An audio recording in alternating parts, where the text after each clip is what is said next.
Sobat Anti Nafza, kali ini kembali lagi bersama aku Mahira Dania di podcast Edukasi Santai saat bulan Ramadan.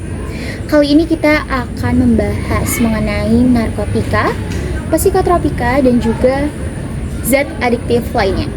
Karena itu kita udah terhubung dengan pakar-pakar sosial lainnya dari Kementerian Kesehatan. Ada juga AA sebagai ex pengguna narkoba, dan juga ada dari pakar Komisi Perlindungan Anak. Karena itu di sini kita akan membahas terlebih dahulu kenapa remaja di saat ini itu seringkali menggunakan alasan narkotika, psikotropika, dan zat adiktif sebagai pelarian atau bahkan pemecahan masalah yang dialaminya. Oleh karena itu kita akan membahas hal tersebut. Pertama-tama pembahasannya akan mulai dari Komisi Perlindungan Anak yang bisa menjelaskan tentang apa sih sebenarnya yang terjadi pada psikis anak, kenapa bisa anak berpikiran bahwasanya narkotika, psikotropika, dan zat adiktif itu bisa menjadi salah satu solusi dalam masalah yang dia hadapi. Terima kasih, saya mewakili dari Komisi Perlindungan Anak Indonesia. Itu sebenarnya komisi ini adalah komisi yang mendukung atau melindungi hak asasi manusia, hak asasi anak, terutamanya di Indonesia. Jadi kita langsung masuk aja ke bagian yang kenapa sih remaja, khususnya kalangan-kalangan anak-anak SMA ini itu sudah terjerumus dengan penggunaan nafza. Nah, itu memang sekali banyak faktor yang bisa terjadi. Jadi semisal patah hati itu jadi penyembuhannya mereka tuh dengan cara mabuk-mabukan. Di pandangan mereka tuh itu keren, tapi ya rasa sakitnya nggak hilang. Jadi itu bukan sebuah solusi untuk pelarian kisah cinta seperti itu. Jadi memang di remaja sekarang ini sudah marak ya penggunaan nafza. Marak sekali. Karena nggak narkoba, nggak sabu, nggak alkohol, nggak keren. Padahal itu aslinya nggak seperti itu. Jadi memang banyak faktor, terutama itu menganggap ya keren kalau mereka menggunakan itu seperti itu. Oke, itu adalah isu yang sedang marak di lingkungan kita, dimana ini juga menjadi salah satu tantangan bagi Kementerian Kesehatan, dimana mencegah dan juga bagaimana caranya agar Kementerian Kesehatan itu tetap ada di dalam lingkup agar tetap memperhatikan perkembangan anak tersebut. Jadi sini kita juga udah bersama dengan Nasnin ya? Iya, betul. Selaku wakil dari Kementerian Kesehatan. Oke, jadi bisa dijelasin mungkin kenapa bisa dari anak atau remaja itu mengalami sebuah gejolak, apalagi dengan cinta seperti itu, dan misalkan karena putus terus mereka pelariannya adalah menggunakan obat-obat tersebut. Itu menurut ahli sendiri itu bagaimana? Apalagi kan sebenarnya ada nggak sih kayak obat yang selain narkotika untuk bisa dipakai oleh remaja? Sebenarnya ada nggak? Kayaknya nggak ada nggak sih? Tidak ada sih sebenarnya. Jadi ya kayak narkotika itu dipakai sebagai istilahnya kayak pereda stres gitulah. Ya. Terus juga itu sebenarnya sangat berbahaya untuk digunakan ya. Dan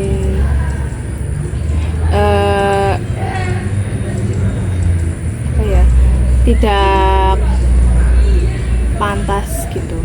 Jadi sebenarnya untuk kesehatan para remaja pun itu sebenarnya tidak baik ya, dimana itu mengandung banyak sekali zat-zat yang tidak baik untuk tubuh, apalagi perkembangan bagi remaja. Bahkan untuk seorang individu yang sudah dewasa itu aja tidak bagus, apalagi untuk remaja. Nah di sini selain kita udah tahu bagai seburuk-buruknya nafza itu, kita di sini juga udah kedatangan dari ex pengguna narkoba, remaja yang pada saat itu pernah terjerumus penggunaan narkoba. dan dia adalah inisialnya adalah AA. Bisa dijelaskan kenapa bisa sampai terjerumus, kenapa bisa sampai terpikirkan, dan bahkan apa sih faktor yang menyebabkan hal itu?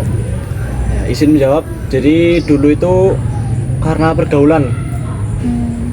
Saya tuh pengen ikut ke lingkungan teman-teman saya di situ. Jadinya masuk, dicekokin lah, kayak dicekokin alkohol, sabu, terus narkoba yang lainnya. Itu awalnya nggak mau nih, tapi dipaksa terus. Akhirnya coba nih awalnya, tapi lama-lama kecanduan, kebiasaan. Nah itu.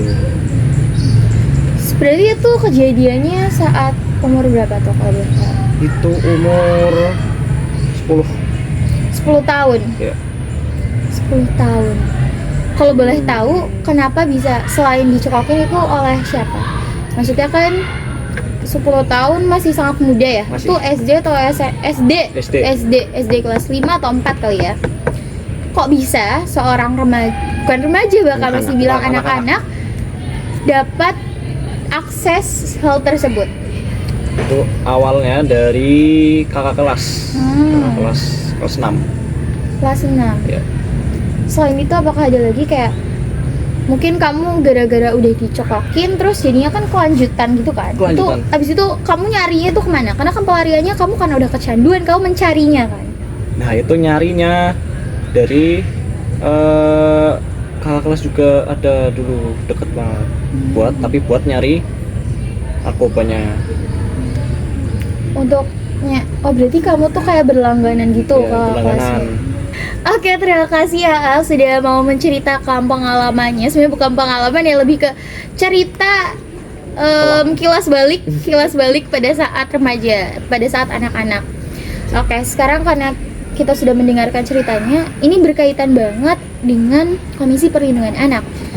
Dimana Komisi Perlindungan Anak itu sebenarnya perannya itu apa?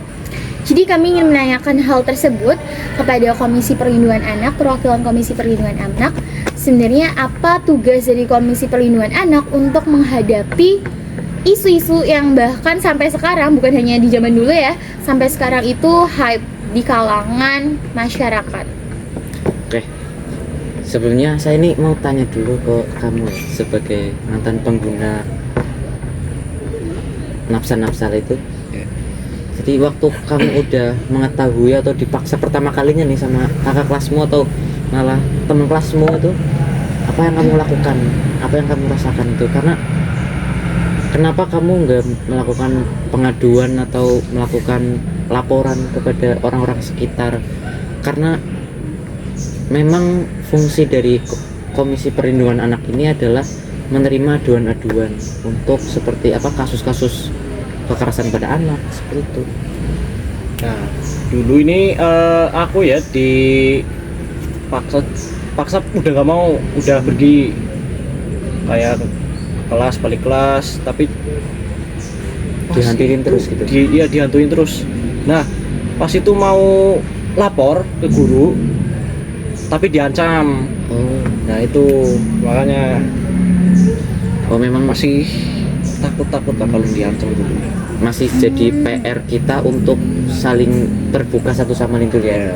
Jangan takut, dan PR juga untuk komisi ini adalah untuk bekerjasama dengan pihak-pihak terkait, terutama adalah pada pihak pendidikan, karena tercatat ini banyak sekali siswa-siswa yang aktif di dunia pendidikan itu malah menjadi pengguna seperti itu.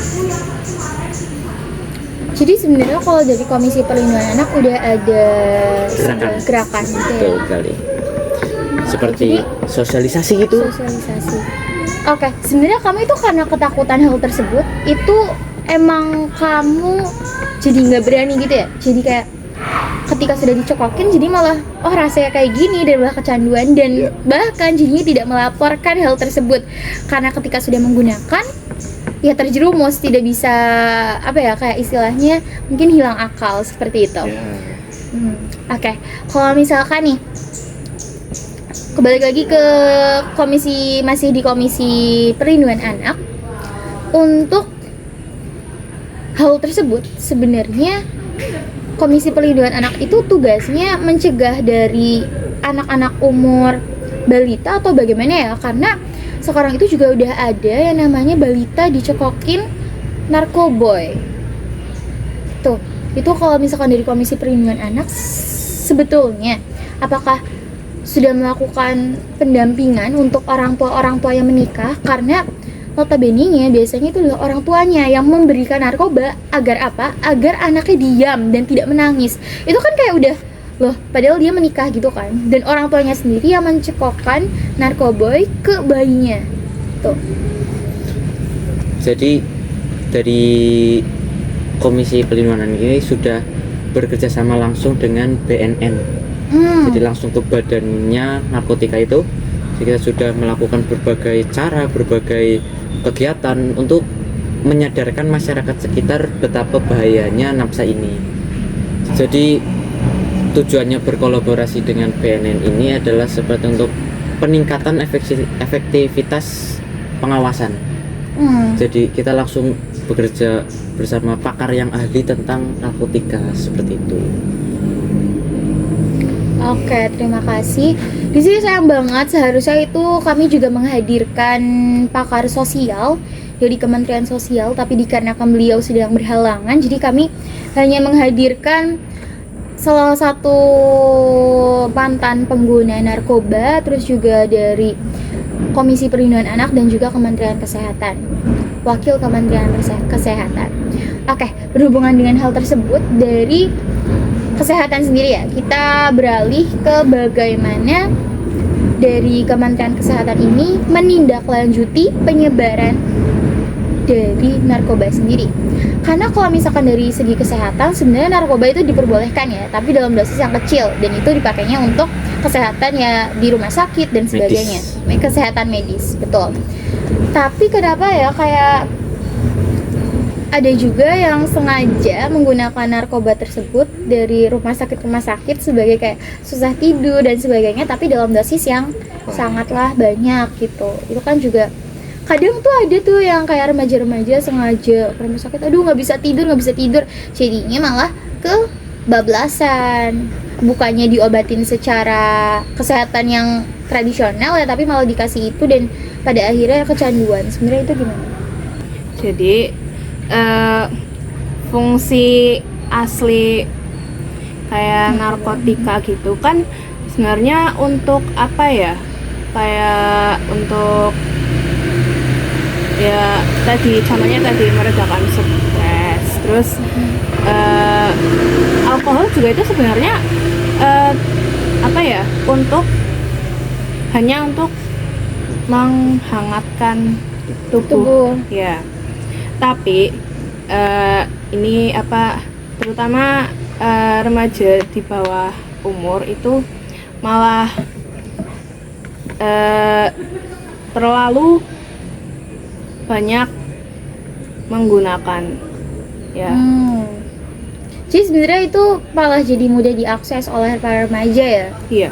Oke, berarti di sini kita juga bisa ngelihat bahwasannya, terima kasih untuk testin dari perwakilan Kementerian Kesehatan. Kita di sini bisa ngelihat bahwasannya walaupun dari berbagai komisi, dari berbagai kementerian, dari berbagai macam instansi yang sudah turut andil dalam pencegahan, itu masih terkendala. Oleh apa?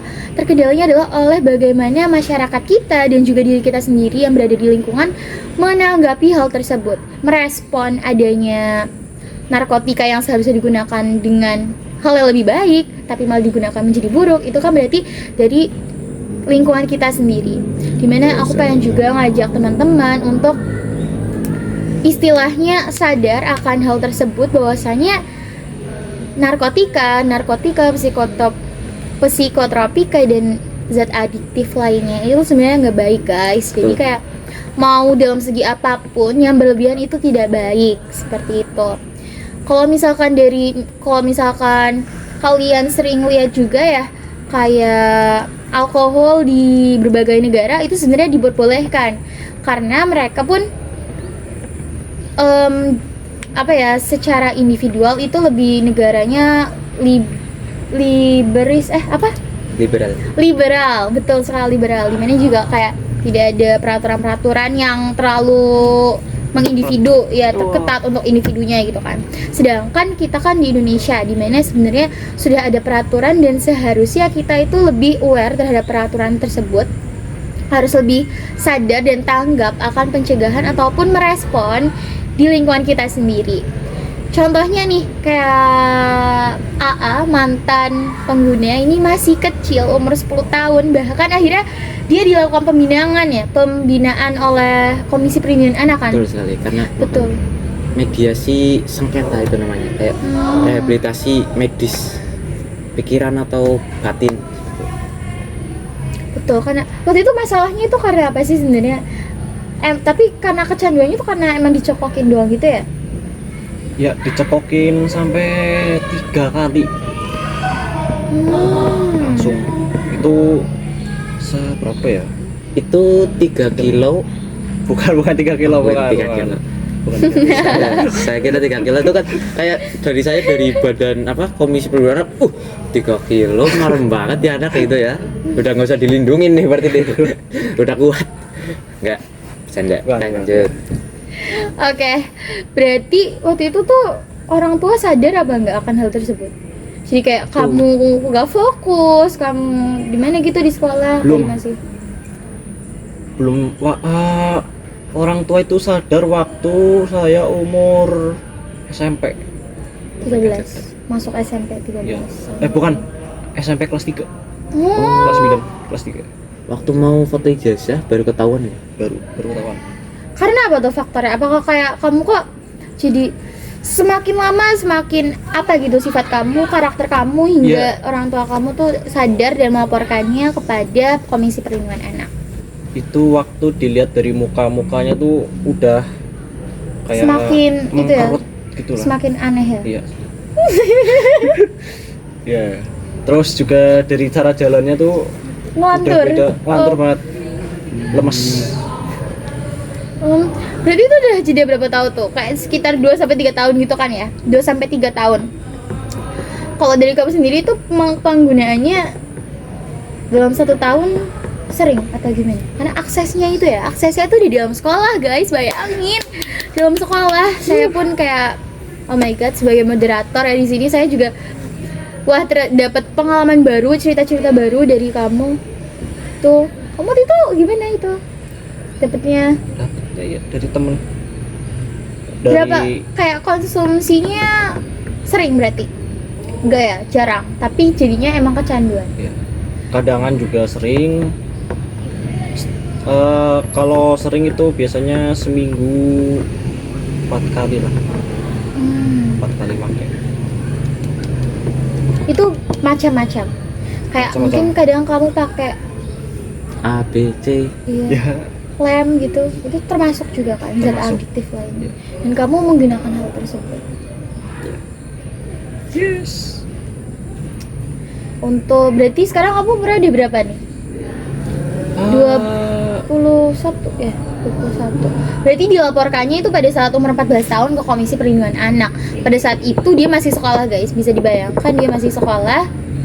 Dia istilahnya belum tahu apa-apa ya di umur 10 tahun pas dia terjerat, dia belum tahu apapun. Jadi untuk menyadarkan dari dia sendiri pun tidak tahu, karena juga pada saat itu masih kecil dan bisa dibilang akses pengetahuan pada saat umur 10 tahun itu sebenarnya masih kecil ya, tapi karena faktor dipaksa dan lingkungan yang ternyata merusak kamu, mempengaruhi, jadi seperti itu.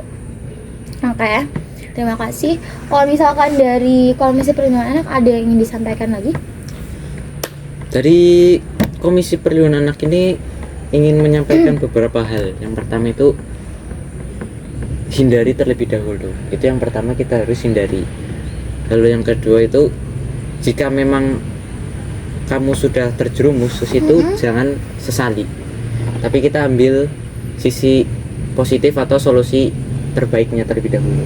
Jadi jangan takut untuk berbicara kepada orang lain, orang terdekat, atau bapak, ibu guru, teman-teman, orang tua. Meskipun itu di bawah ancaman seperti kakak kelas tadi itu, jangan takut. karena mereka itu sudah menjadi bandar, mereka sudah terjerumus terlalu dalam di samudra paling ini nih, paling dalam tuh. Jadi mereka tuh nggak pengen gelap sendirian saja gitu. Jadi mereka ingin membawa orang yang akan bersinar di masa depan nantinya. Dia malah membawa cahaya-cahaya sukses ini malah ke samudra yang gelap seperti itu. Jadi kayak Samudra apa tuh kalau boleh tahu? Samudra Pasifik. Jadi kayak jangan takut atau jangan malu bercerita, karena memang dari Komisi Perlindungan Anak ini memiliki wewenang untuk menelaah, seperti berselancar di laut, menelaah informasi dari korban, dari pelaku atau lain-lainnya. Itu dari badan ini atau dari komisi ini memiliki kewenangan sendiri. Jadi jangan takut, don't worry, don't care. Oke. Seperti itu. Jadi kalau bisa kita bilang juga narkotika itu juga banyak ya jenisnya. Jadi ya kalau emang kamu sampai udah denger nih kayak ayo coba ini, rokok kayak yang berlebihan juga itu tidak baik guys. Itu termasuk zat adiktif ya. Itu tidak baik. Jadi kayak ibarat kata seperti daunan yang berjatuhan. Nafza itu banyak di lingkungan kita, banyak jenisnya. Narkotika, psikotropika itu banyak jenisnya. Maka mari kita hindari dan jangan sampai bapak ibu di rumah juga tidak aware terhadap anak-anaknya yang sedang dalam masa pertumbuhan. Oke, disclaimer aja. Jadi ini atas kita buat video ini juga ada atas izin orang tua dari pihak ya udah dari pihak keluarga dari kami juga ya. Kamu sekarang juga udah menjalankan aktivitas seperti biasanya? Ya. Udah kuliah gitu ya? Berarti waktu itu sempat kuliahnya terkendala apa nggak? Kayak sekolahnya terkendala apa nggak? Terkendala mungkin sedikit ya. Masih ada sisa-sisa dari narkobanya. Paling yang bikin terkendala kurang fokus. Ya, karena kecanduan tuh guys. Jadi kamu kayak pengen, aduh, pengen lagi gitu ya. Karena kalau nggak make malah Pusing. Tubuhnya meresponnya aneh gitu, berbeda gitu ya. Kalau dalam segi kesehatan itu gimana tuh? Kayak narkoba yang direspon oleh tubuhnya, itu tubuhnya akan bagaimana? kenapa bisa jadi faktor kecanduan itu? Betul. Karena ini ya, kan semakin banyak kita mengonsumsi narkoba itu lama kelamaan akan semakin terbiasa ya. Tubuh merespon. Iya, tubuh kita sendiri akan merespon gitu. Ya, seperti itu. Terus ada faktor nggak sih kayak yang emang berarti emang ada nggak sih jenis narkotika yang nggak separah itu? Kayak walaupun kita pakainya banyak tapi nggak separah itu, ada nggak? Saya rasa semua jenis narkoba itu sama ya. Semuanya sama karena dipakai berlebihan itu juga sangat berbahaya. Walaupun alkohol yang jenisnya masih banyak gitu ya, yang kayak 0,01 mg yang jenis yang alkoholnya cuma segitu, itu tetap aja kayak Bahaya kalau overdosis sangat berbahaya guys. Oke, kita udah jauh banget nih pembahasannya ya, kita udah jauh banget. Tapi siapa tahu deh teman-teman masih bingung sama poin-poin yang ada di sini, cerita-cerita yang udah kita sharing bareng-bareng di podcast kali ini. Kita akan tanyain kepada Kementerian Kesehatan sebenarnya apa bahaya nafsa sendiri bagi kesehatan, entah itu untuk remaja, anak-anak, balita atau bahkan orang dewasa. Jadi itu narkoba itu dapat selain jika kita sering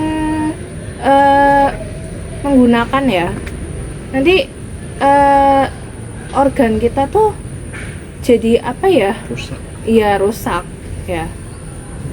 Selain itu juga jadi stres, terus tidurnya jadi nggak nyenyak. Iya, tidurnya jadi nggak nyenyak gitu.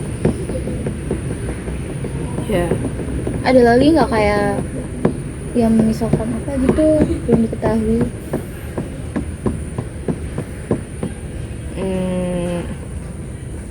Dalam segi di masyarakatnya nih, anak itu bakal kayak gimana? Di sekolah bakal jadi kayak gimana? Oh, jadi kan jika kita menggunakan alkohol itu atau narkoba itu ya, emosinya kayak gimana ya? Kayak berubah gitu loh ya. Mood swing. Mood swing. Ya. Mood swing. Terus Selain mood swing itu bisa juga kayak terlalu emosi ya. Jadi Gampang kayak- marah. Iya, Mood swing sama gampang aja. marah. Gampang marah. jadi gampang marah, terus mood swing ya, kayak fokus nggak kira-kira pada saat pelajaran gitu? Iya, sepertinya ya enggak lah ya, tentu saja tidak. Sudah berdasarkan teori nih, kita langsung ke prakteknya. Apakah kamu merasakan hal itu gitu loh Mas? Dari yang sudah disampaikan dari pihak Kementerian Kesehatan, apakah itu memang benar-benar terjadi oleh kamu, dan apa sih pesan-pesan yang kamu ingin sampaikan kepada teman-teman di luar sana yang Mas lah jangan kesini, aku loh udah ada di sini, udah ngerasain, kamu tak ceritain nanti baru tahu rasanya. Nih, padahal ya teman-teman, dari Komisi Perlindungan Anak itu sangatlah aware loh sama anak-anak. Jadi kalau misalkan emang ada teman-teman kalian atau saudara kalian yang hampir terjerumus, maka langsung aja hubungi Komisi Perlindungan Anak, karena kalau kalian pengen cerita, sharing entah itu apapun aja selain nafza misalkan ada masalah-masalah lainnya juga bisa dikonsultasikan ke Komisi Perlindungan Anak tuh guys. Oke, mungkin bisa dijelaskan tadi apa yang sudah disampaikan oleh Akmal. Ada sama gejalanya, gampang marah itu, terus mood swing juga ya. Habis itu malah fokusnya susah banget. Karena di sekolah juga kan pasti kita kepikiran, aduh ini narkobanya di rumah gimana, takut ketahuan gitu, segala macem. Jika sebenarnya walaupun memakai pun masih kayak sembunyi-sembunyi dan ketakutan Masih, ya.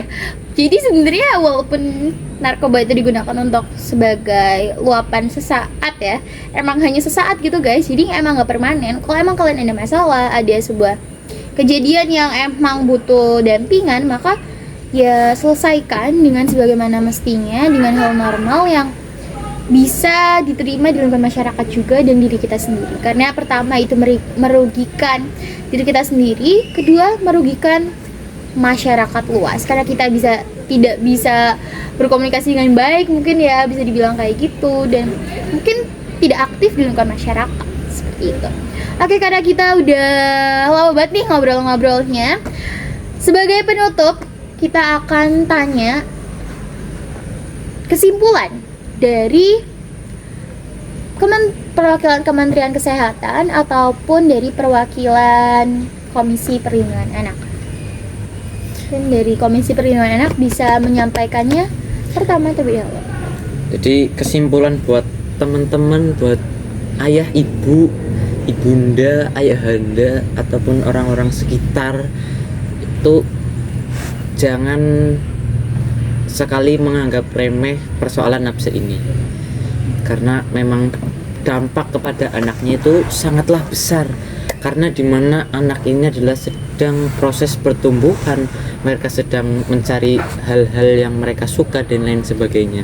Jadi kita harus cegah nih, seperti ini kita harus cegah seperti itu, cegah sebaik mungkin dengan berbagai cara, edukasi atau seperti berkunjung ke sebuah tempat atau sebuah destinasi wisata yang itu menjelaskan betapa bahayanya nafsa itu sendiri. Jadi jangan segan-segan untuk melakukan pengaduan kepada Badan Perlindungan Anak, Komisi Perlindungan Anak, karena dari kami akan menelaah informasi sebaik mungkin, dan privasi oleh korban atau lain sebagainya akan kami jaga sebaik mungkin, seperti itu. Oke, terima kasih. Selanjutnya kita akan mendengar dari kesimpulan dari Kementerian Kesehatan untuk para penonton pada podcast kali ini. Ya, jadi kesimpulannya narkoba itu sangat berbahaya ya. bagi kesehatan dan juga bagi apa ya